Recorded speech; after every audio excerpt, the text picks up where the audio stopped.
Let's look at wide receiver. There's another position that you know they're thin at. They'll probably work around it formationally, but are there some wide receiver trade targets that you think are out there for the Browns?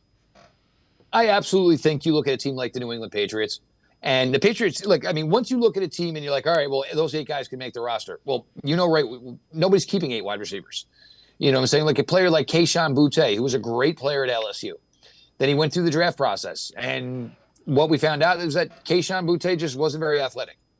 But in the time that he's played in New England, he's gotten open, he's produced. So yeah, I'm not a great athlete, but still probably better than some of the wide receivers on this roster. Green Bay, certainly interesting. Christian Watson coming back off an injury. Romeo Doubs was a player who, a year ago, early in the 2024 season, was a guy who wasn't getting any reps.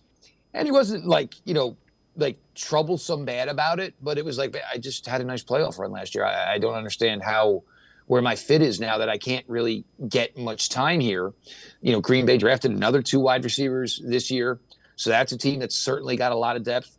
Tampa Bay, as much as we love Mbuka, here, in the Ohio area, it certainly seemed like a strange selection, for Tampa Bay. Mike Evans, they have Chris Godwin. They had the guy who was now a second-year player, formerly from the University of Washington, McAllister, who was down there, who had a really nice rookie year as well. So then to go spend a first-round pick on a wide receiver seemed odd. Deontay Johnson out of Oregon was a player the Browns liked. Tampa Bay went ahead and selected him as well. They're extremely deep at the wide receiver position.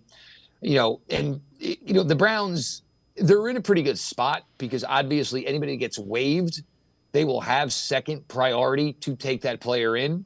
But there are teams who are going to probably end up releasing a wide receiver or two that if I was Andrew Berry, I would just feel better at night saying, hey, give me a call. I'll give you something before you release him.